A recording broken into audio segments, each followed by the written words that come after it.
Welcome back. This is a patrol story. I was 3 years on working with different partners, had a really good partner. Let me go back up a little bit. I've said this before on RealCopStoriesVideos.com. We all have to pass psychological exams, okay? Most officers.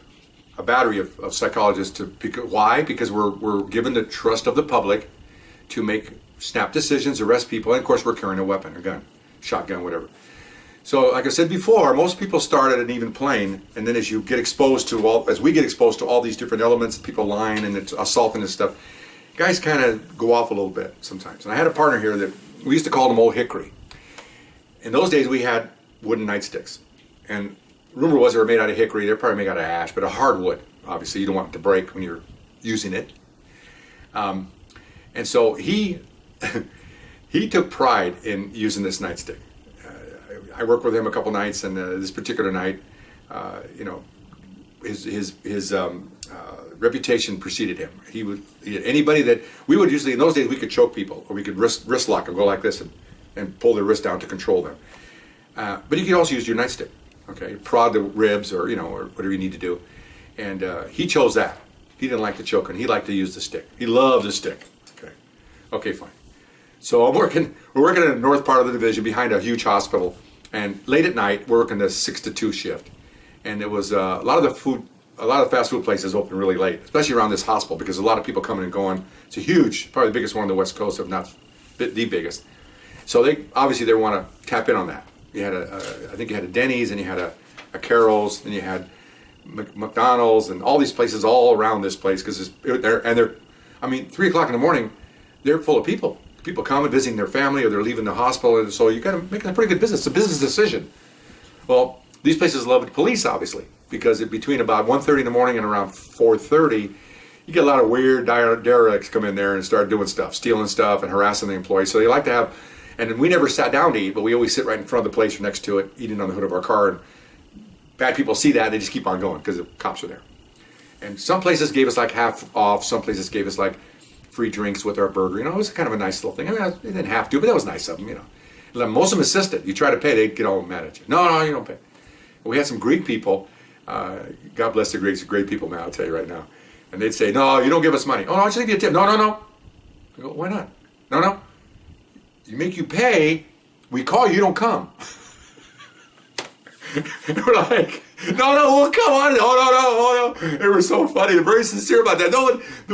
My partner comes, we get in the car and go, we got to tell them, this isn't Greece. This is America. I'm crying out loud, But they've actually thought that. And we went to a couple of calls where we responded to robberies there, and we were there and lickety split, man. And they were all excited. Oh, yeah. And then they're telling the younger guys, see, we give them free food, they come. No, we give them, no, that's not the way it is. We're going to come anyway. This is America.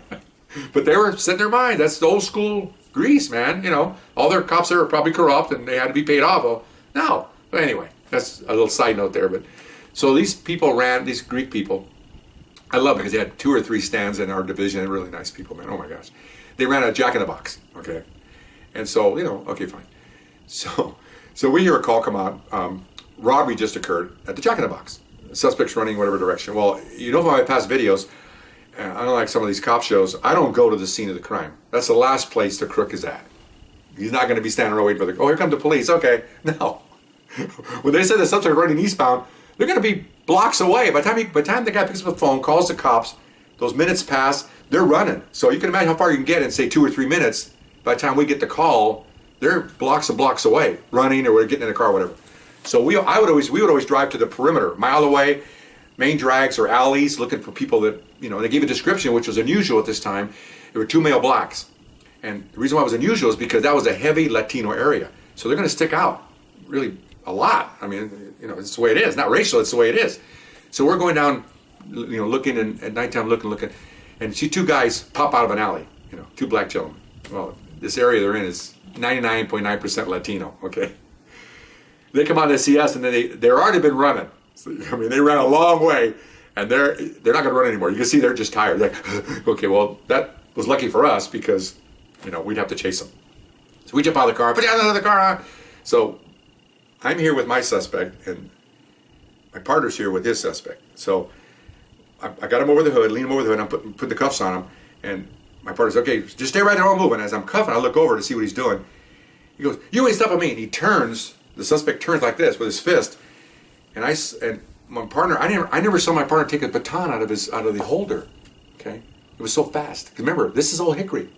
Okay, I didn't see him take it out, but I see the top of it up here, and I'm going, oh, I think he's going to smack him in the head, and then he goes around and catches him right in the nuts. Okay, that's what he did at Roundhouse. Boom, and because the guy turned, and next thing I see, this guy goes, ugh, and he crumples and he falls face first on the pavement.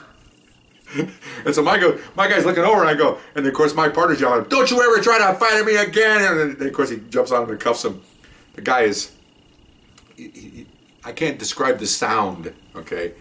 Men out there on this video, you know when you got hit by a baseball, or your buddy kicks you, or play football, somebody digs you right there, or whatever. It's a horrible feeling, okay? So we couldn't get him up. He couldn't stand up. That's how bad it was. So we call for a unit. The unit pulls up, and then a sergeant pulls up because we got the suspects. And the unit pulls up. Another unit pulls up with the two victims in it. Okay, and they're, you know, you see it on TV where they have the spotlights on the suspects, and the victims are in the car in the dark, and you can hear them yelling in the back seat. That's him! That's him! They're all pissed off. Because remember, Greeks are almost like Mexicans. They're very vocal. They're very vocal. They got a lot of blood in them, you know. So we can hear, that's him. Okay, fine. So they go, okay. So they're all pissed. So he took, they're going, he took, you know, $87.50 or something like that, some kind of an amount down to their. So we reach in their pockets, and it was like $87. Well, this is the robbery money. Okay, come on. Although we go to court, the attorney will say, well, that's just a coincidence. It's $87. Really? That's a coincidence? He yells out the amount that's in his pocket? You know, anyway. That's another thing about attorneys. But anyway, I don't remember the amount was. It was an 80-something, but he had exactly in his pocket. So that's weird. So we took that. Of course, they took that. I wasn't involved in the actual investigation. We were the ones that caught the guys. So we gave one guy that could walk to the officers, and then the other guy. And then back up. They went down the alley. We told them where they came from, and they found the gun down the alley. Okay, a little 25, or it was a 22 pistol. So they got the gun. They got everything. Okay. And ironically, the guy that got his testicles launched was not the actual robber. The robber was the other guy with the gun. Okay, so he was just with them, help him get away and all that stuff. So we had to take him to the hospital. Jail ward of the hospital is where they take people that are injured. So we go up there, and another story where my lady partner used her steel tip boot to dispose of a suspect is on my RealCopStoriesVideos.com. Look that one up. This is almost the same thing. We brought him up there. We had to get a wheelchair because we had to carry him in the back seat of that car. Believe me, men know that feeling. Oh my gosh, you know. And he was dry heaving too, because you know that's what happens. Took him up there, got a wheelchair, put him in the wheelchair, rolled him in there. Had a supervisor with us, make sure everything's okay. You go in there and you know what happened, okay. And told him, you know, told the sergeant, told everybody. Okay, so they took him on a gurney, took off his clothes. And they gently open his legs because he can't move very well. And they're looking, another doctor comes over and they're looking, the nurse is looking, and this is their reaction. They go like this. Ooh. Okay, you know the action, guys? Yeah, it's like, ooh. It's like, I remember my baby was 6 months old, I'm changing the diaper, take the diaper off, whoa, that's the reaction you get. Oh my gosh. So they went, oh.